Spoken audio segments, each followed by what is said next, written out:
Lakini tatizo la pili hilo la ajira, kama nilivyokwisha kugusia, ukuaji wa uchumi wetu haujaenda sambamba na kasi ya watu wanaoingia kwenye soko la ajira kila mwaka.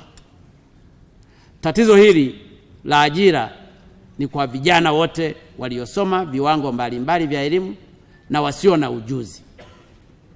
Hii ina maana kwamba sekta zinazochangia kukua kwa uchumi wa nchi yetu sizo zinazozalisha ajira kwa wingi. Ndiyo maana kuweka msisitizo kwenye sekta ya viwanda, hasa vile vinavyoajiri watu wengi, na sekta ya kilimo, uvuvi na mifugo, ambavyo ndivyo mwajiri mkubwa hivi sasa. Mheshimiwa Spika, pamoja na kuweka msisitizo katika viwanda, kilimo, mifugo na uvuvi, hatuna budi kuwezesha vijana wetu kuanzisha shughuli mbalimbali za uzalishaji kwa viwango mbalimbali. Ili hili liwezekane na sisi tutalifanya, linahitaji mambo mawili makubwa. Kwanza, kuandaa vijana wetu vizuri kielimu na kiujuzi.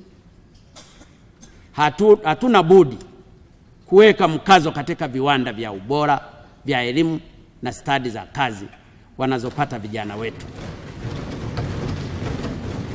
Nalisema hili kwa sababu hatuwezi kuzungumzia uendelezaji wa viwanda ikiwa hatujaandaa vijana wenye uwezo na ujuzi na stadi za kufanya kazi hizo kwa ubora na ufanisi kwa hali ya juu.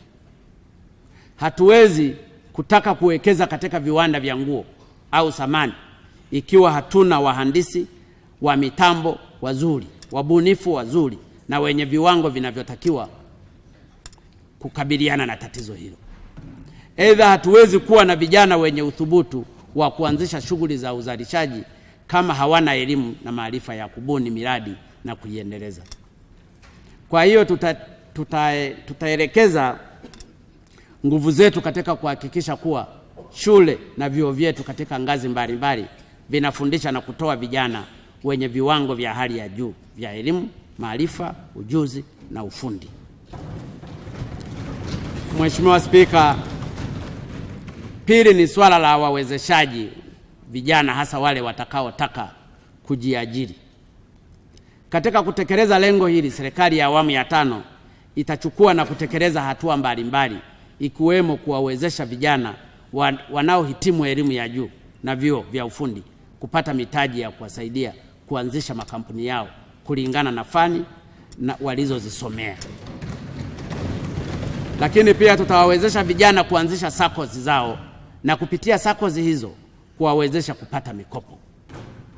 Lakini pia kuwawezesha vijana wajasiriamali kujiunga na mifuko ya hifadhi ya jamii ili waweze kupata mikopo na kunufaika na mafao mengine katika mifuko hiyo. Mheshimiwa Spika, tatu ni kwamba ni kuzitambua na kuziheshimu kazi na shughuli mbalimbali zinazofanywa na makundi mbalimbali ya kina mama na vijana.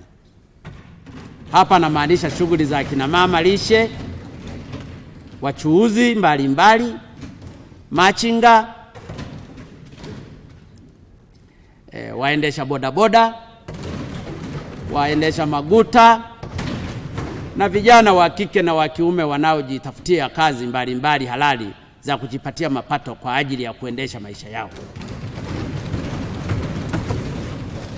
Shughuli za makundi haya zinatusaidia sana katika kupunguza makundi ya vijana wetu ambao wangekaa tu na kuzurura ovyo bila shughuli za kufanya.